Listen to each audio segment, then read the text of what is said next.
Hi, hello, welcome to my review of Star Wars The Clone Wars Season 5. I wanted to do this for a while. Basically, every show that I watch, if I'm motivated to it, I want to make a review for. The last season that I finished was in July, I think. So Season 4 I finished in July, and so it's been a long time since then.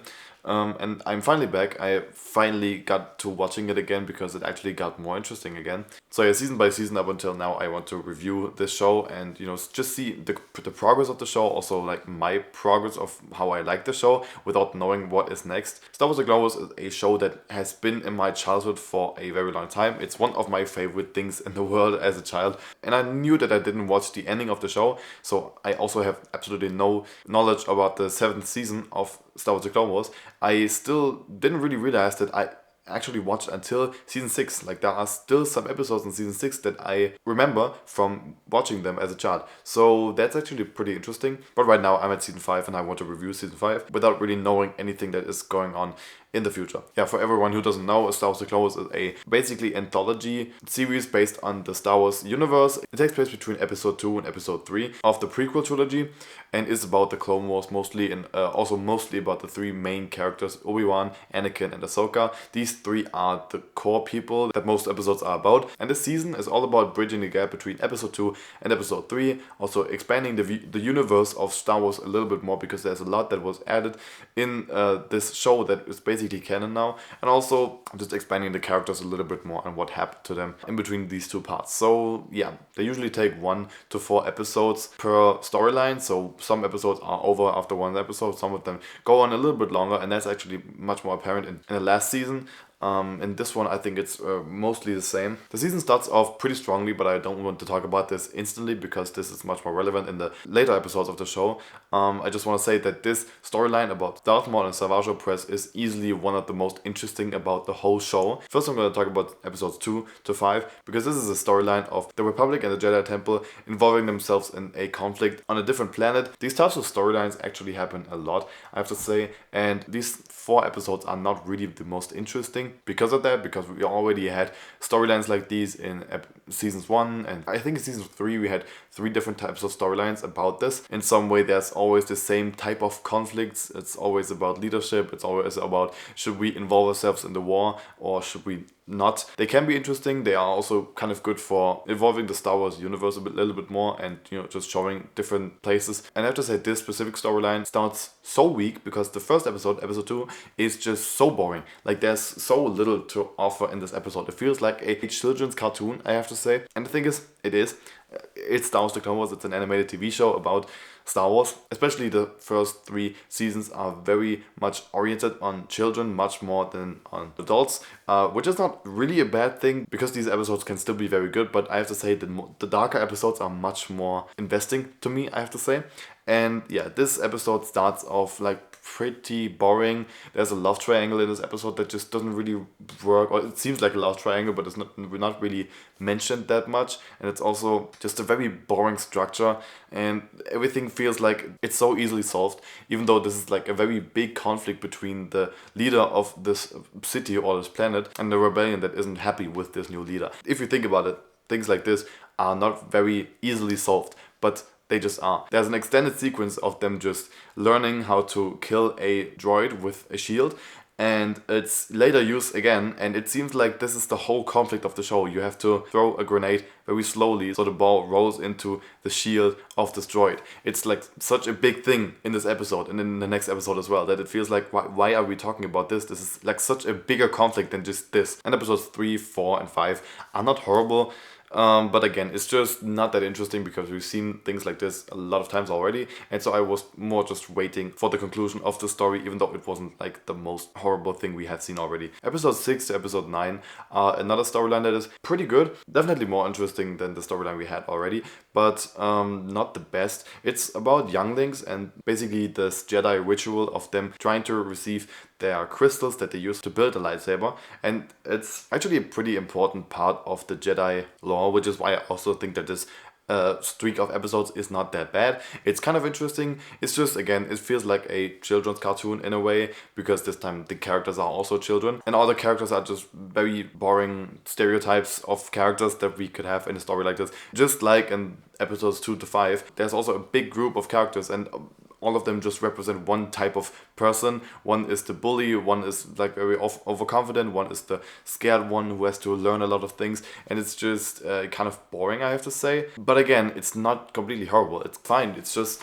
there could be some better things. It gets even worse in episodes 10 to 13. This is basically the same thing again, but with droids. It's again just a group of very cute comic relief characters who go on a mission and have to overcome themselves. This time it's R2-D2 and a few more astromech droids, and then there's a droid the only droid who can talk, by the way, who is very overconfident again and who is just cocky as fuck and who doesn't really know a lot, but he acts like he knows a lot. And then there's this general who's just a little snake-like thing who gets picked on a lot. And that's basically the story of these characters, who are all kind of like the most competent people in this whole group of people are the ones who can't even talk. So you can't really relate to any one of them, because either they are just annoying or they are just not that interesting. I have to say, R2-D2 is not a character I hate, but he's literally a droid that can't even like say a thing. And you can maybe have a scene or two scenes that have him as the only character in it, but for a whole streak of episodes being just about him, it doesn't work, because it's not that interesting, I have to say. The storyline starts with them like going on their mission. Then the next episode is actually them just walking through a desert. You really have nothing else but these characters, which is not really good. Then the next episode is actually pretty interesting, but it's just like the deserter episode again, just changed up a little and used again in this episode. It's fine, it's a good storyline, but we had it already. And easily episode 12 is the most interesting out of all of these. It's actually them like doing something and not being as annoying anymore, because they actually grew a little as characters. And still this storyline is just, it could be better. Now starting with episode 14, this season all of a sudden becomes like one of the best seasons in the whole show, because it starts off with this storyline about Darth Maul and Savage Opress. This is what happens right after episode 1. So episode 1 is of them escaping from somewhere and then being captured by the pirates, and after that they just escape from the pirates and are by themselves now. And episode 14 and 15 and 16, I think as well, is this storyline on Mandalore, and both sides basically are working together for their own goal of revenge and power, because they are trying to overthrow the government of Mandalore. To be honest, when we had Mandalore storylines in the show, they were pretty boring. They were a different type of adult-oriented movies, because they are not very dark or brutal. They are just very boring and filled with politics, and I don't even understand some of the words myself, because it's just like, this is way too much. And that's basically what most of Mandalore's storylines were up until this point. And now we are finally making this planet and making all these boring episodes worth it, because now we are finally getting a good storyline with them, because they are not really holding back with the storyline at all. And in general, like Darth Maul and Savage Opress and Asai Ventress, these characters are all very dark, and they are basically the Siths that are getting the most spotlight in this show. And I like these storylines the most, because they are really not holding back from anything, just like a Star Wars episode 3. And that's also what this streak of episodes is, because it actually feels like something is happening. It doesn't really feel like a kid's sitcom anymore. It actually feels like something changes after an episode ends, because Pre Vizsla, the leader of the Death Watch, dies in this episode. He gets killed by Maul, and it's such a big thing, because again, when people died, it was mostly just characters we didn't really know that well, but this time Pre Vizsla died, and it's so sudden. And even though this fight and this ritual that they did before his death was kind of goofy, I still just enjoyed this so much. And after that, it feels even more dramatic when Darth Maul kills Duchess Satine, because she even more is a very important character, also because Obi-Wan is there and he's just completely broken in these episodes. It feels like so much is happening all of a sudden after nothing has happened in these episodes before, and they are still not holding back. The final episode of the storyline, episode 16, ends with such a cliffhanger and in such a savage way, because the storyline of Obi-Wan just kind of ends. He is just completely beaten up. The love of his life has died and was killed by the guy he thought he killed. And in the end, he just goes away. There's no real resolution. There's no happy ending to his storyline. He just leaves, and the only good thing about it is that he survives, which is so heartbreaking. And then the other storyline of Darth Maul and Savage Opress ends with Darth Sidious not wanting a very powerful Darth Maul in his presence. So what he does is he just kills Savage Opress, another main character for 2 seasons already. After that, we get a cliffhanger of him saying, I need you for something bigger or something else than just killing Darth Maul, which we didn't have a resolution for yet. It's actually pretty dramatic, and so that was amazing. That was just such a good streak of episodes. There was so much betrayal going on in these episodes. Also, Pre Vizsla and Darth Maul were both like on the same team, but they didn't really trust each other. And I think they made it clear that both of these guys would just completely stab the other one in the back when they finally achieved their goal of ruling over Mandalore, which they did. It's great. It's really great. And after that, we get the final storyline of this season. The season is just 20 episodes long. I think it's the first one that is not 22 episodes long, which I'm in a way glad of, because they didn't really try to fill this season with unnecessary episodes like we got in season 4 with C-3PO and R2-D2. That was a horrible episode. I hated that. So they finally just ended when they need. The final storyline is about a terrorist attack. By the way, they are so completely not scared of doing like very disturbing shit in this season all of a sudden, which is it's so amazing.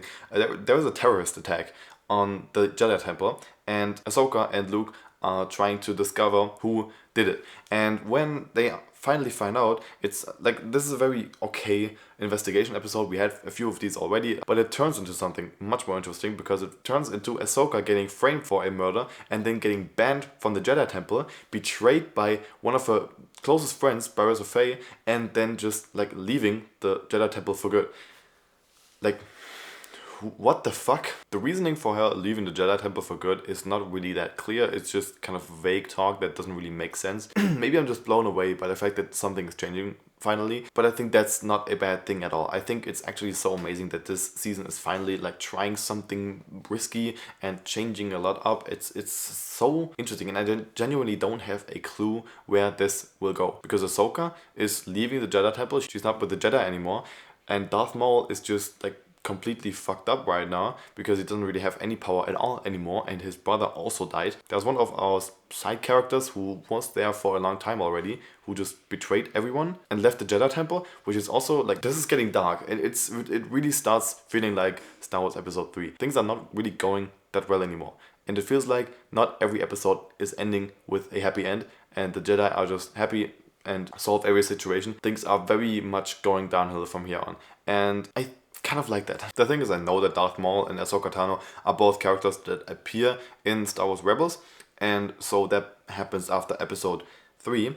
And my theory of these two characters, they just leave everything behind and are basically deserters for the whole season 6 and season 7, and just watch as the Republic completely crumbles, and then they get kind of important again, because I don't know. But yeah, I'm really lost at what the ending of this season was, because it's just so much better than anything I've seen in this show in general so far. It's still not the best, because episodes 2 to 14 are mediocre at best, and just not that interesting, or not really that special, or just feel kind of like very inconsequential. So basically we have half of the season being a complete just either low point or middle ground point of the show, and then the other half of the season is just the biggest highlights we ever had in the show already.